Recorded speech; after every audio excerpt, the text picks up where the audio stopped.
दोस्तों, आज भी हम ऐसे समाज में जी रहे हैं जो आज भी पुरुष प्रधान है। आज भी जब लड़की का जन्म होता है तो अधिकतर घरों में मायूसी छा जाती है। और मित्रों, यह और कुछ नहीं बल्कि हम मनुष्यों की अज्ञानता है। लड़की को बोझ समझते हैं। बेटी किसके घर में पैदा होती है, गरुड़ पुराण।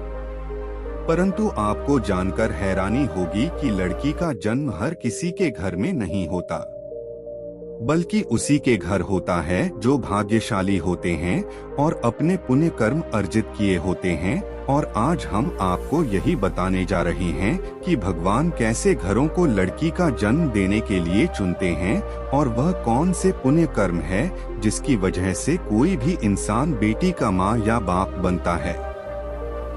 दोस्तों, भगवान श्री कृष्ण से अर्जुन पूछते हैं कि माधव, किन कर्मों के कारण किसी के घर पुत्री धन की प्राप्ति होती है, अर्थात कैसे घरों में बेटियों का जन्म होता है।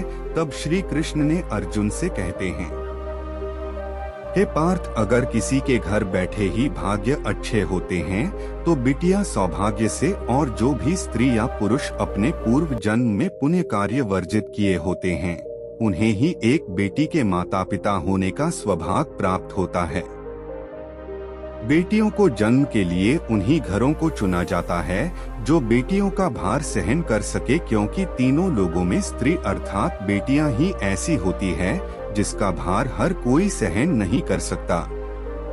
वह बेटियां ही होती है जो इस सृष्टि को निरंतर चलाती है। माँ होने के लिए अपना सर्वस्व निछावर कर देते हैं। हे अर्जुन, जिस दिन इस सृष्टि में बेटियों का जन्म लेना रुक जाएगा उस दिन धीरे धीरे इस सृष्टि का अंत हो जाएगा। मित्रों को भगवान श्री कृष्ण के इन बातों पर गौर किया जाए तो उनका कहा बिल्कुल सही है, क्योंकि बेटियां अगर नहीं होंगी तो किसी का भी वंश आगे नहीं बढ़ सकता। दोस्तों, आपने भी कई लोगों को कहते सुना होगा कि जिस घर में बेटी का जन्म होता है वह घर स्वर्ग के समान होता है, क्योंकि बेटा तो केवल एक कुल को रोशन करता है, बेटियां तो दो कुलों को रोशन करती हैं। माता पिता के घर वह बेटी के रूप में अपने उत्तरदायित्व का निर्वहन करती है, तो ससुराल आकर एक बहू के रूप में सारे कर्तव्यों का पालन करती है। लड़कियां पिंडदान कर सकती है।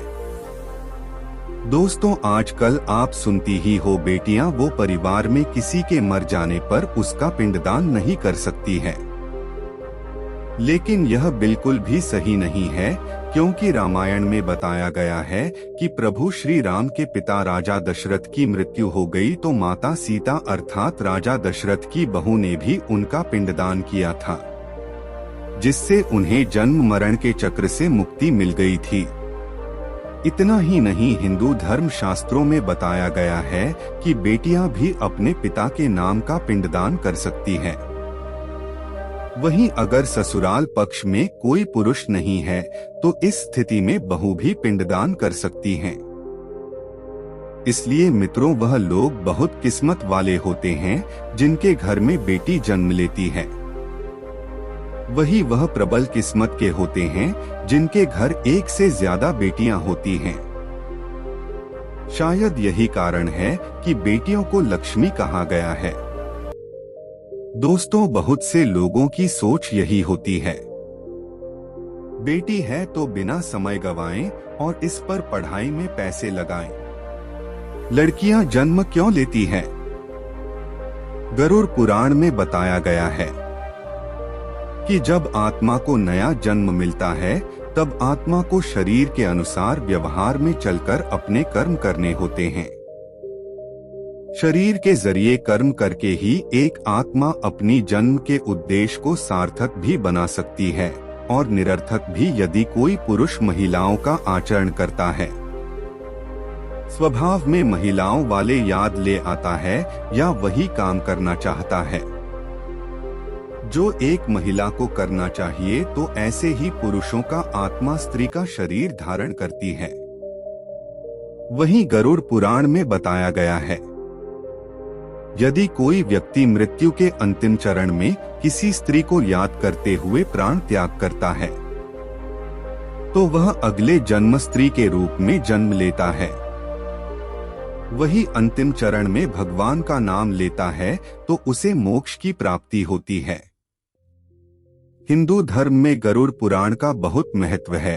इसका पाठ आमतौर पर किसी की मृत्यु के बाद करने की परंपरा है।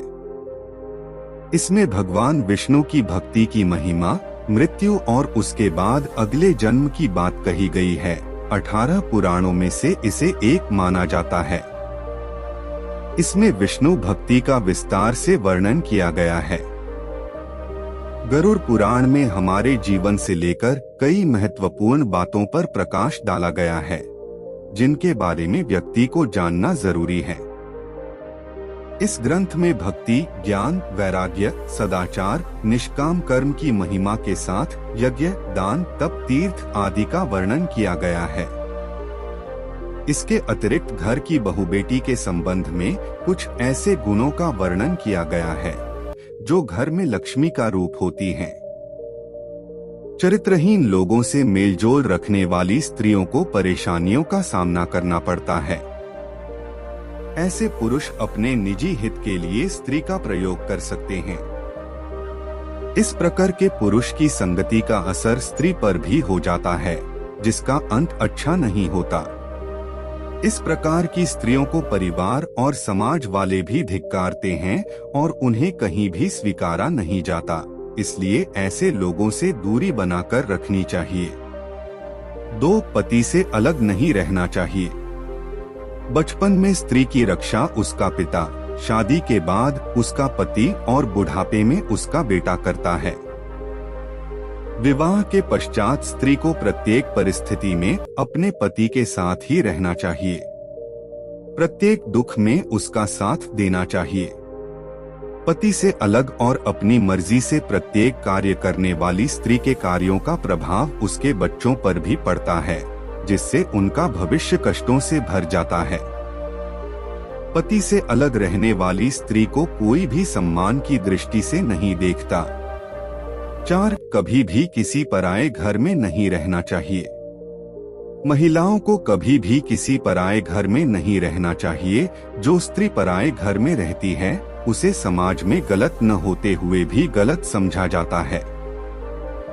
देवी सीता के अग्नि परीक्षा देने पर भी समाज ने उन पर बहुत से आरोप लगाए। श्री राम को अपनी प्राण प्रिया को स्वयं से अलग करना पड़ा।